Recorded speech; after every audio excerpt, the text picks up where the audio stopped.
والا نہیں، ان سے جو تعلق و رشتہ ہے وہ ایمانی رشتہ ہے، اسلامی رشتہ ہے، اور یہ رشتہ جتنا مضبوط ہوتا جائے گا ایمان اتنا ہی مستحکم ہوتا جائے گا۔ سبحان اللہ۔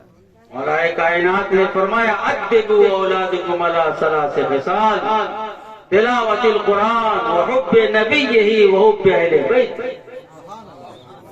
اپنی اولاد کو 3 باتیں سکھاؤ، قرآن پڑھنا سکھاؤ، نبی سے محبت کرنا سکھاؤ، اور اس کے ساتھ ساتھ نبی کی آل سے محبت کرنا۔ آپ 12:30 بجنے جا رہا ہے، سب کے سب بیٹھے ہوئے ہیں، اگر عام جلسہ ہوتا تو ہو سکتا نہیں بیٹھتے، لیکن آپ اس لیے بیٹھے ہوئے ہیں کہ یہاں رسول کا شہزادہ بیٹھا ہوا ہے، اولاد شہباز محمد اور اس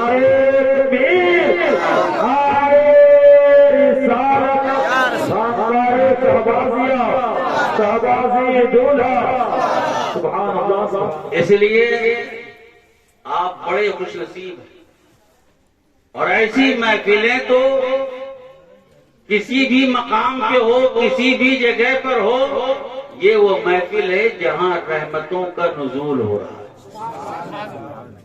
اب سوال یہ پیدا ہوتا ہے کہ ہم دیکھ کیوں نہیں پاتے؟ رحمتوں کا نزول تو ہے، پھر اس کا ظہور ہماری نگاہوں کے سامنے کیوں نہیں ہے؟ کیونکہ ہماری نگاہیں خود رحمتوں سے دور ہیں، ہماری نگاہیں طرح طرح کے جلووں میں چور ہیں۔ یہی وجہ ہے کہ رحمت الہی کو نازل ہوتے ہوئے ہم نہیں دیکھ سکتے۔ پہلے وہ نگاہ تو ہو۔ امام اعظم ابو حنیفہ رحمت اللہ تعالی علیہ کوفہ کی مسجد میں آپ دیکھتے ہیں ایک آدمی وضو کر رہا ہے، کھڑے ہو کے دیکھتے رہے، جب وضو کر کے وہ فارغ ہو گیا، ہاتھ پکڑا، کہا تو نے یہ گناہ کیا، تو نے یہ خطا کی ہے۔ وہ آدمی چونک گیا، کہنے لگا ارے یہ خطا تو وہ ہے کہ میں جانتا ہوں یا میرا خدا جانتا ہے، کوئی اور نہیں جانتا۔ امام اعظم نے کہا خدا کی قسم جب تو وضو کر رہا تھا تو میں ان خطاؤں کو جھڑتے ہوا دیکھ رہا تھا، ان خطاؤں کو دور ہوتا ہوتا۔ سبحان اللہ۔ آج خطائیں جو ہو رہی ہے وضو نہیں کرنے کا نتیجہ۔ ہفتے میں 1 دن وضو کریں گے مولانا شمشیر صاحب تو کتنا جڑے گا؟ دن میں 24 گھنٹے میں 3 بار لینا کمپلسری، بیچ میں 4 بجے کا ناشتہ اور چلتے پھرتے جو ہے وہ الگ ہے، لیکن جائیں گے ہفتے میں 1 بار۔ یہ تو اللہ کا کرم ہے، رسول کریم کا صدقہ ہے کہ اس نے اب تک ہمیں برقرار رکھا ہے، ورنہ نہیں تو ہمارا اور آپ کا رول و اصول یہ ہے اگر ہمارا لیبر، ہمارا ورکر، ہمارا مزدور 3 دن بغیر بتائے ہوئے نہ آئے، چوتھے دن ہم اس کی چھٹی کر دیا کرتے ہیں، چلے جاؤ ہم نے تمہاری جگہ پہ دوسرے کو رکھ لیا ہے، تم نے غیر حاضری کی، مجھے بتایا بھی نہیں ہے، لیکن میرا اور آپ کا خدا کتنا مہربان ہے، اب تو آپ کا غیر حاضر پھر بھی کہتا ہے آ میرے گھر میں آ جا، تجھے رحمت کے پانی سے پاک کر دوں گا، صاف۔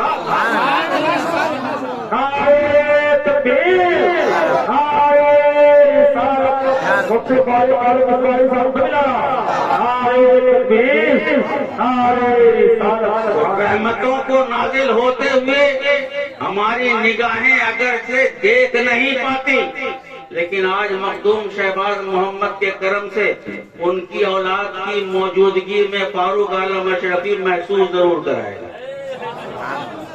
رحمتوں کو نازل ہوتا ہوا محسوس کرائے گا۔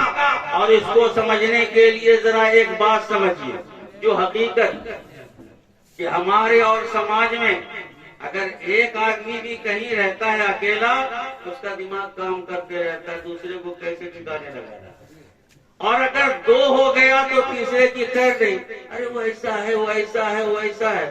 پہلے تو مولانا شمشیر صاحب عورتوں میں یہ بات تھی کہ جہاں دو چار جمع ہو تو غیبت شروع، چغلی شروع، لیکن اب مرد بھی وہی کر رہے ہیں.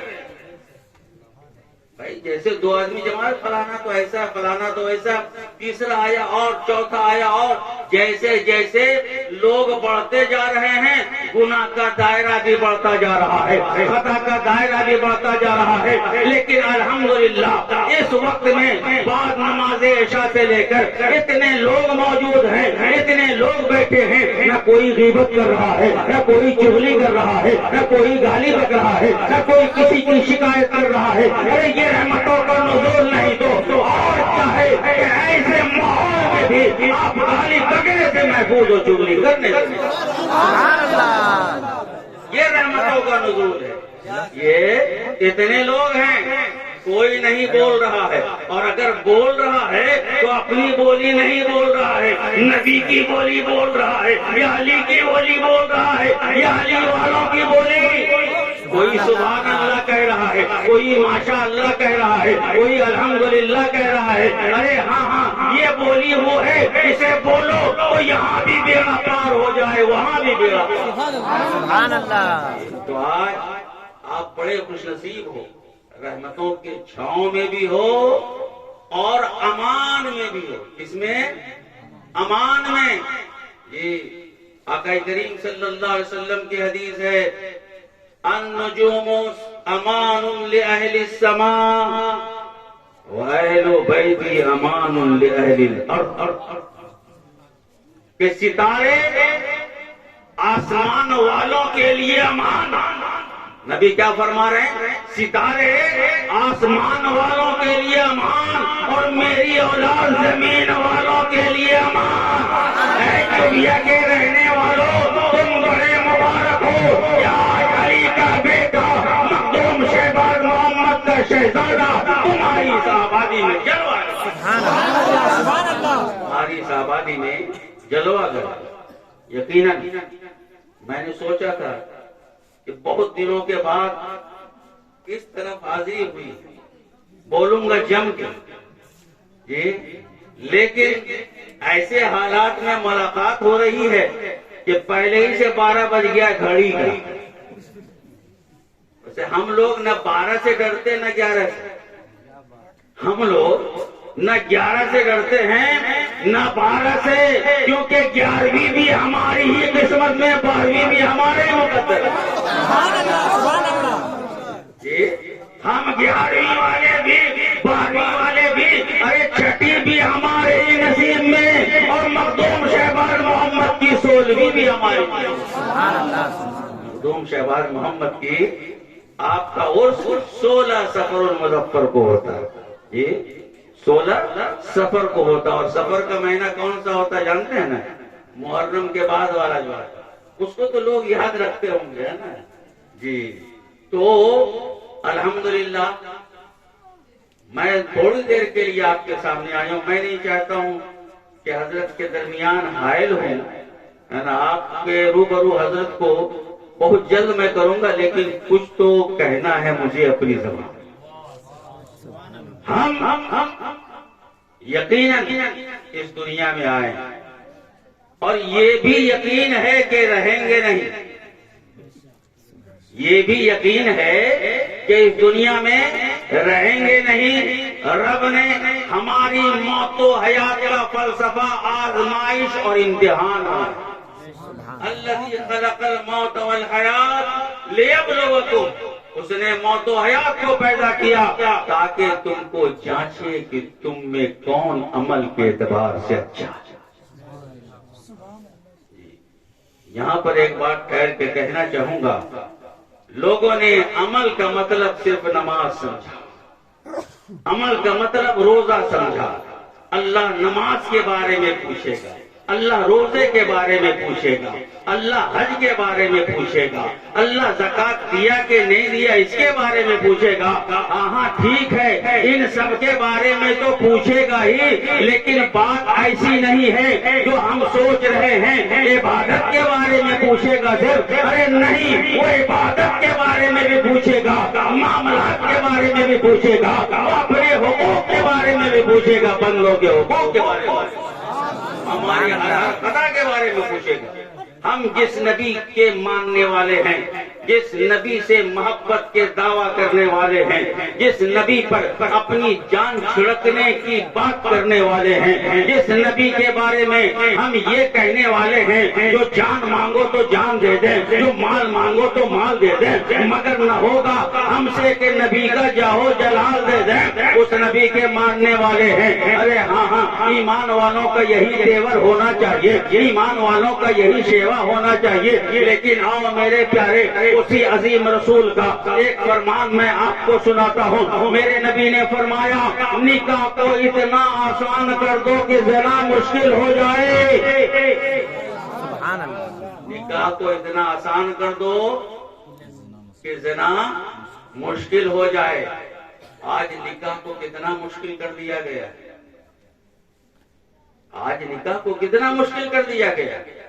اچھا صاحب، اگر کوئی کہے یہ لو شراب پی لو تو آپ پیو گے؟ کیوں نہیں پیو گے؟ جواب بولیے۔ اگر کوئی کہے شراب پیو، آپ بھی انکار کرو گے، میں بھی انکار کروں گا۔ میں وجہ بتاؤں گا، لیکن آپ سے وجہ سننا چاہیے۔ کیوں نہیں پیو گے؟ بولیے۔ حرام ہے۔ سبحان اللہ۔ اتنا تو جی جذبہ زندہ، اتنا علم تو ہے یقیناً حضرت مولانا شمشیر رضوی کی محنت ہے، اور میں آپ حضرات سے کہوں گا کہ سارے علاقے کی ذمہ داری ہے کہ سیدنا ابو بکر صدیق کو مضبوط کرو۔ یہ مدرسے اسلامی قلعے ہوتے ہیں، یہ جتنا مضبوط ہوگا مسجد کا امام بھی اتنا ہی مضبوط ہوگا، اسٹیج کا خطیب بھی اتنا ہی مضبوط ہوگا، قرآن سنانے والا حافظ بھی اتنا ہی مضبوط ہوگا۔ انہیں مضبوط کرو، یہ جتنا مضبوط ہوگا تمہارا ایمان بھی اتنا ہی مضبوط ہوگا، عقیدہ ہی بھی اتنا مضبوط ہوگا۔ حضرت پیران پیر روشن ضمیر نے خانقاہ بعد میں بنائی، مدرسہ پہلے قائم کیا، اور اسی سنت کو زندہ رکھتے ہوئے سلطان العارفین، قرآن العاشقین، قدوۃ المحققین، مخدوم عالم بنا شہباز محمد نے بھی آ کر پہلے مدرسہ بنایا اکبر بادشاہ کے زمانے۔ سبحان اللہ۔ پہلے مدرسہ بنایا۔ یہ دین کے قلعے ہوتے ہیں، یہ نہ سمجھے کہ ایسے ویسے بچے ہوتے ہیں۔ ارے یہ بچے تو اتنے اچھے ہوتے ہیں، اتنے اچھے ہوتے ہیں، جب یہ چلتے ہیں تو ان کے پیروں کے نیچے فرشتے پر بھی جاتے ہیں۔ جی وہ پر تو بچتا ہی ہے، اور ہم پر بھی ان کا بڑا کرم ہے، آپ پر بھی کرم ہے۔ قرآن خوانی کے لیے کلکٹر صاحب کا بیٹا نہیں آتا، ڈی ایم صاحب کا بیٹا نہیں آتا، ایس پی صاحب کا بیٹا نہیں آتا، یہ قوم کے بیٹے آتے ہیں، یہ قوم کے بیٹے آتے ہیں۔ بلکہ ہم تو یہ دیکھتے ہیں مولانا ضیاء الحق صاحب کہ قوم کا بیٹا پڑھ رہا ہوتا ہے، اس کا اپنا بیٹا کبھی اس کونے میں، کبھی اس کونے میں، کبھی یہاں، کبھی وہاں۔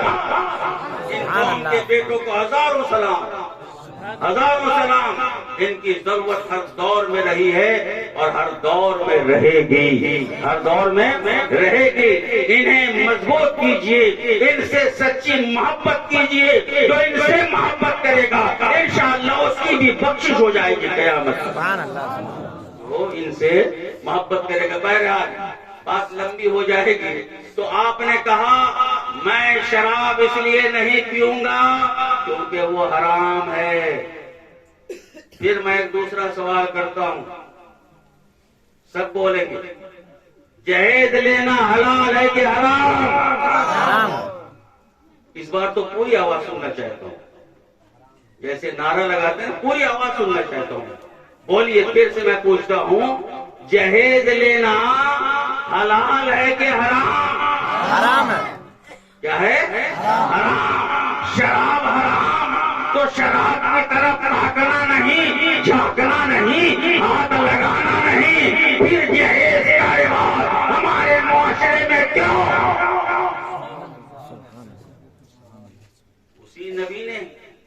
اسی نبی نے تو اسے حرام کیا ہے، اسی نبی نے تو اس سے منع کیا ہے، اسی نبی نے تو اس سے روکا ہے۔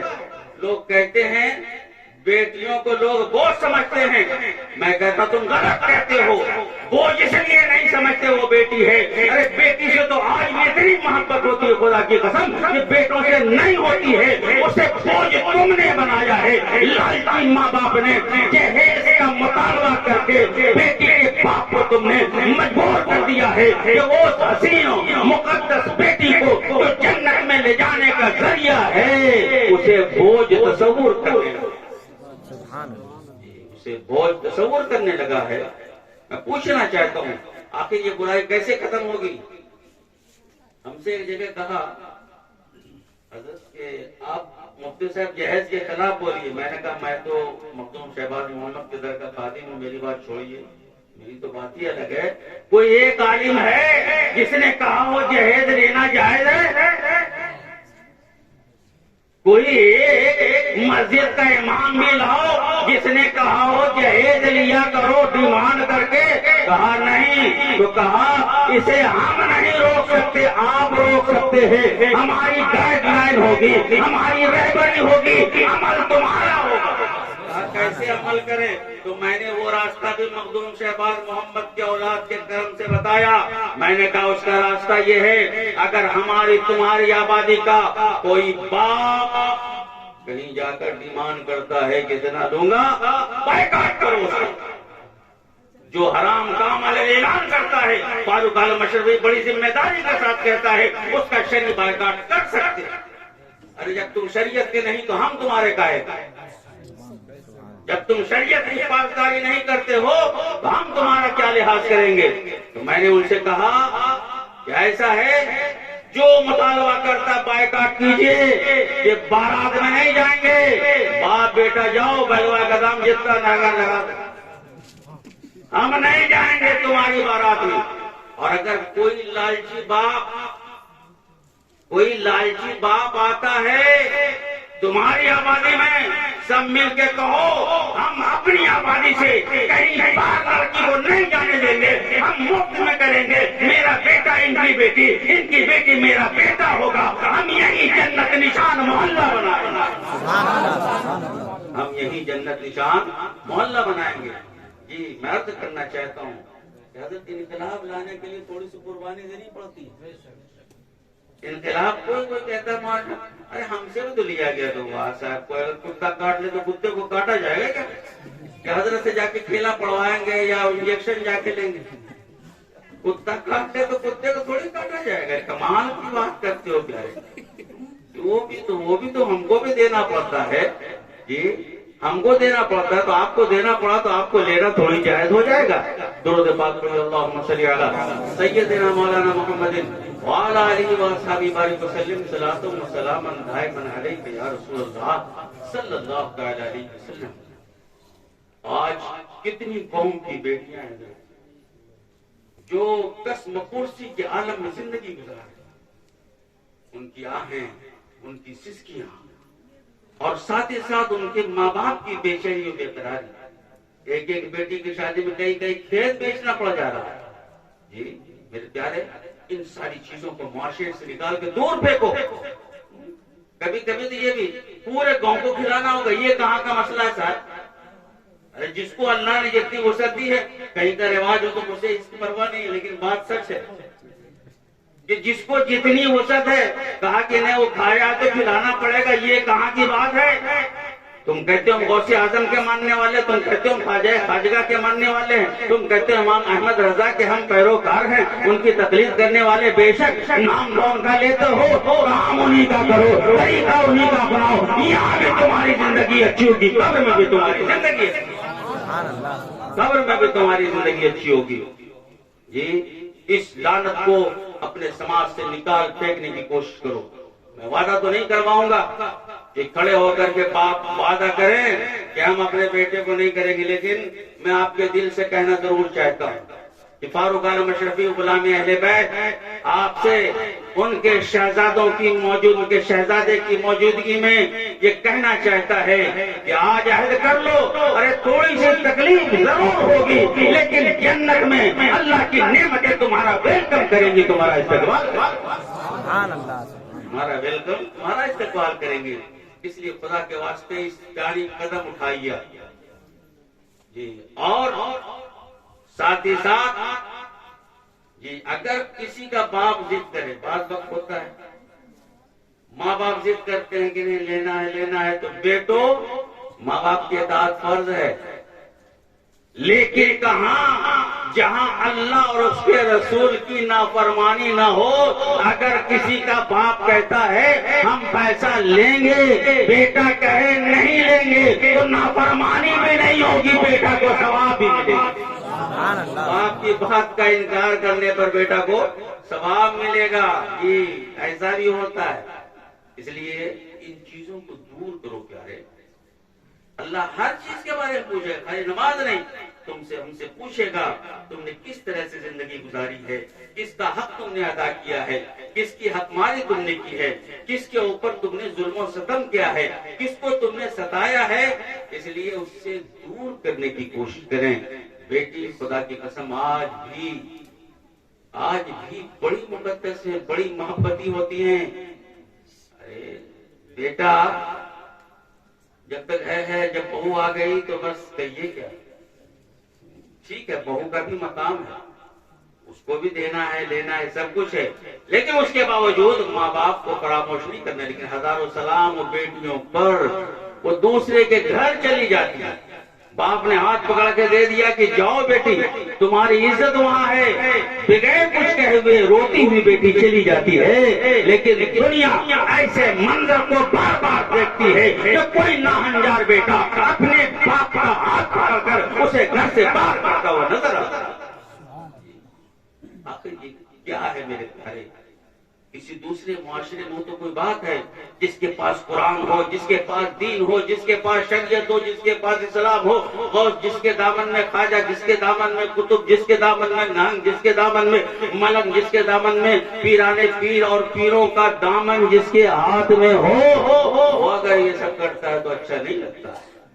آخری بات سنو، آقا کریم صلی اللہ تعالی وسلم نے فرمایا من كانت له صلاة بنات فأدبهن وأحسن تأديبهن وزوجهن فله الجنة، کہ جس کی 3 لڑکیاں ہوں اور اس کی صحیح تعلیم و تربیت کر کے ان کی شادی کر دے تو اس کے لیے جنت ہے، اس کے لیے جنت ہے۔ جی بیٹوں کی شادی خوشی کے ساتھ کرو، اس کے لیے جنت ہے۔ ایک صحابی نے اٹھ کر کہا یا رسول اللہ اگر کسی کی 2 ہوتا اس کے لیے بھی جنت۔ ایک نے اٹھ کر عرض کیا یا رسول اللہ کسی کی 1 بیٹی ہو، کہا اس کے لیے بھی جنت۔ ایک نے کہا یا رسول اللہ جس کی کوئی بیٹی نہ ہو، تو آقا علیہ السلام نے فرمایا کہ وہ اگر اپنی بہنوں کے ساتھ یہ معاملہ کرے تو اس کے لیے بھی جنت، اس کے لیے بھی جنت۔ اور اگر کسی کے پاس بہن بھی نہیں اور وہ اسلامی بھائی ہے، اگر کسی غریب کی بہن کو بغیر کسی مطالبے کو اٹھا لے تو مجھے خدا کی ذات سے امید ہے کہ اس کے لیے بھی جنت، اس کے لیے بھی جنت ہوگی۔ جی تو اللہ نے ہمیں اور آپ کو اس لیے پیدا کیا تاکہ ہمیں جانچے پرکھے امتحان لے، تو ہم یہاں امتحان گاہ میں ہیں، ایک مسافر خانے میں ہیں۔ آقا علیہ السلام نے فرمایا کن فی الدنیا کالمسافر عابر السبیل، دنیا میں ایسے رہو جیسے مسافر رہتا ہے یا راستہ چلنے والا رہتا ہے، راستہ چلنے والا رہتا ہے۔ راستہ چلنے والے کو راستے سے کوئی مطلب نہیں ہوتا، یہ روڈ ہے نا، اس پہ کتنے لوگ گزرتے، کوئی کہتا ہے میرا ہے، کوئی نہیں کہتا، اسے کوئی اپنا سمجھتا ہی نہیں، کوئی اسے اپنا کہتا نہیں، گزرتا سب ہے۔ تو دنیا میں رہو ایسے رہو، دنیا میں ہوں دنیا کا طلبگار نہیں ہوں، بازار سے گزرا ہوں خریدار نہیں ہوں۔ وآخر دعوانا الحمدللہ رب العالمین۔